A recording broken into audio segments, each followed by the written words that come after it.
Hello, this is Mike Halloran, and this is a presentation for parents who have a son or daughter in one of my canoeing, camping, and climbing classes at Eden Prairie High School. This presentation is meant to give you a little better idea of where we'll be going on our optional trip that we offer in this class. Um, we have six classes, six CCC classes this spring, and I teach two of them. And so my group will be going to the Trails End Campground at the end of the Gunflint Trail. The other four classes will be going to the Sawbill Trail, where we've gone typically in the past. And both trips will be offered the same weekend, which is May 19th through May 22nd. So the kids will be missing some school to go on this trip. I'll make sure they're excused for those days. My classes will be missing the entire day on Friday, our travel day, and then again on Monday when we return. So that gives us 2 full days in the Boundary Waters. And the other classes will be leaving a little bit later in the day on Friday and then returning again on the 22nd on Monday. Some of my kids will be going with their friends who are in other classes to the Sawbill Trail, and some of the other kids will be coming with us to be with their friends. So there'll be a little mixing and matching, and but again, both classes or all the classes will be going on this trip the same weekend. This is a picture of me on our backpacking trip last fall. This was near where we're going. This is up along the Superior Hiking Trail, right at Carlton Peak. And I've been doing these trips for about 10 years. So this will be about my 20th trip with kids. And it's been a great experience for them. It keeps me coming back for more. It's just amazing how much the kids enjoy these experiences, especially when they get to share it with their friends. So I've been teaching at Eden Prairie High School for 10 years, and I was at CMS before that for about 12. And so I've been doing this a long time, and again, it's a great experience for the kids.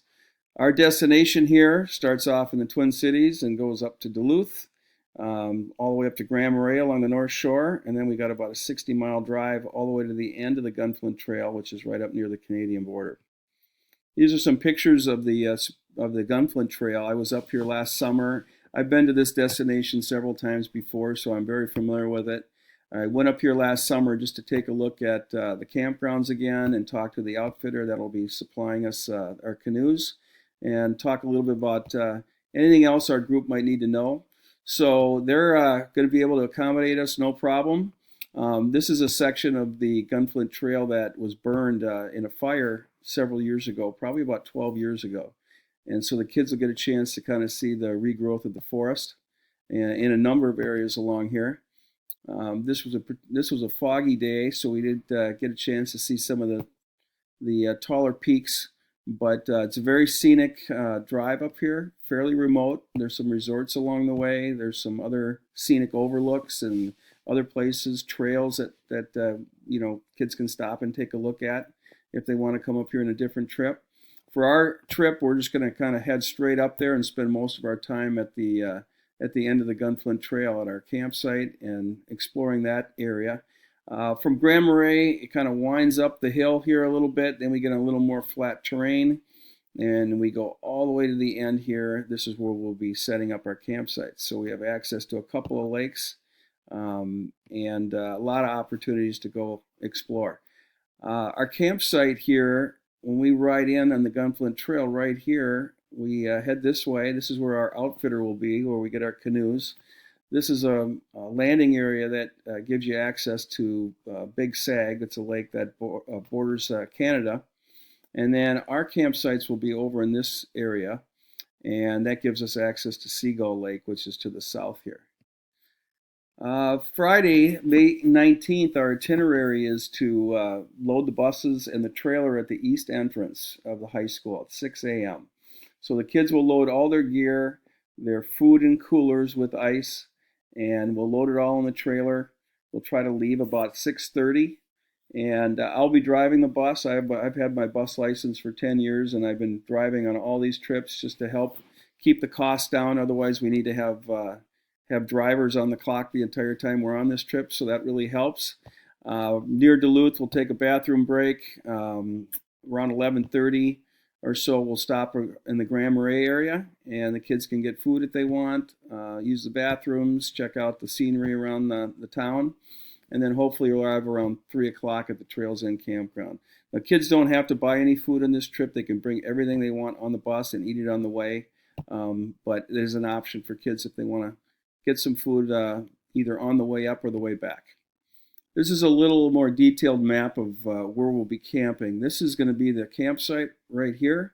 And so the green shaded area represents area that is not included in the Boundary Water canoe area. So we'll actually be camping at our base camp outside the Boundary Waters, and we'll take day trips in. So we'll canoe over to the south here and explore Seagull Lake. And some kids in their groups may want to come over and portage over to Alpine or some of the other lakes around here. But these red triangles represent campsites that people can use, first come, first serve. We won't be using any of those other than to stop for lunch and just take a break from paddling. But we'll return to our campsite every night. So each group will arrive in the afternoon and return back there. And so we'll all be accounted for each evening. Another option is for kids to canoe up here near Sag, Big Sag. And we're going to try not to go in any big open water. We'll try to stay in the protected areas. But that's also an option for them. So we'll be talking about different options the kids have, as in the weeks to come before the trip. Here's some pictures of the Boundary Waters. It's very scenic, like I said, very peaceful. Very limited use of motors in our area. They have certain limits where any boats can go, and the only ones we'll see are usually by outfitters that are bringing groups of canoers out, just kind of giving them a ride, a head start out to areas where they want to start canoeing. But hopefully it'll be this calm when we're up there. We never know what the weather's going to be like this time of year. We kind of expect rain. We can deal with just about anything. Obviously, anything that gets too rough, we'll keep the kids off the water or in really protected areas. So we'll be constantly aware of that. Hopefully we'll have weather like this where it'll be nice and sunny and warm and absolutely beautiful. This time of year, we really don't have to deal with any bugs. Last year we had to deal with some gnats. We had unseasonably warm weather. And so, but the mosquitoes are pretty non-existent this time of year. This is overlooking kind of our campsite, one of our campsites, in the little bay out in front. So that would lead you back out here to Seagull Lake here. And this is our outfitter. Right up the road here is where our outfitter is, and they have a cafe there. They do that for people who are going out on canoe trips, and they take care of all the needs of any canoer. Paddles, equipment, canoes, everything. So we'll just be getting our canoes and life jackets and paddles from this outfit. We'll be going over all the rules of the Boundary Waters as well with the kids. The biggest thing is keeping our groups to 9 people or less, and less than 4 canoes. So we'll go through all that when we set up the groups, when we finalize those groups, and the kids will always be with the chaperone. So the chaperone will kind of help organize, the route that they'll be taking each day and kind of make sure that they all stay together. They have these self-issuing permit stations for groups to just sign up, as a group and write down that they're entering the Boundary Waters for the day. There's no fee associated with this, and then they just drop it in the box here, so they know exactly who's in the Boundary Waters at any given time. So the chaperones will help the kids with this process. It's just 1 permit per group, and then they can take off. Some of the daily activities that we'll be doing include just exploring different areas of the Boundary Waters. There's a lot of really neat areas, rapids, waterfalls, portages, different campsites, a lot of really neat things to check out. A lot of kids have expressed interest in fishing. We'll talk about that as well in the weeks to come before the trip. Kids can do some hiking. There's a number of places they can canoe to go on a hike and check out some other smaller lakes. And then we'll do some volleyball probably in the evenings. And one of the favorite activities for our kids is just kind of hanging around with their friends around the fire. And so chaperones will be always around. They'll always know where we're at. We'll be checking on the kids all the time throughout the day and checking them in at night, making sure that they're in the right tent. We'll have about one adult chaperone for every 6 students. Kind of depends on how many students we end up with on this trip. The sign-up date is coming in about a week. Well, like I said, we'll always be with the students when their group is canoeing to make sure they have their life jackets on at all times, and make sure we don't get too far apart from each other. We'll always be present in the campground as well, and so the kids will always know where we're at, and if they need anything, we'll always be there. If anything were to come up, we would always be right there to address it and deal with the kids. And some of the rules on this trip, the really important one is that chemicals are not allowed on this trip, and all school rules apply. So the kids will hear this message over and over again, and they'll understand exactly what the consequences are for making a poor choice. Anyone found consuming or in possession of alcohol or illegal substances will be sent home. Anyone who also violates our safety rules will be sent home.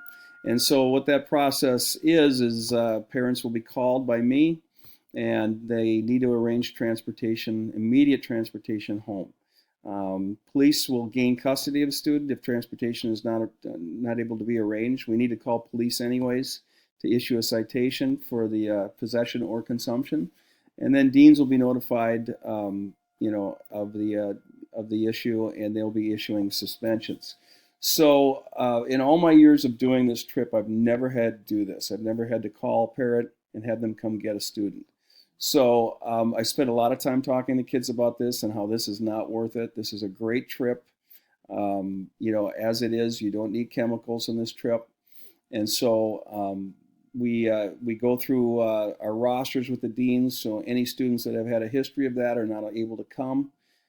So we do a lot of things proactively to make sure kids, make the best decisions when they're on this trip.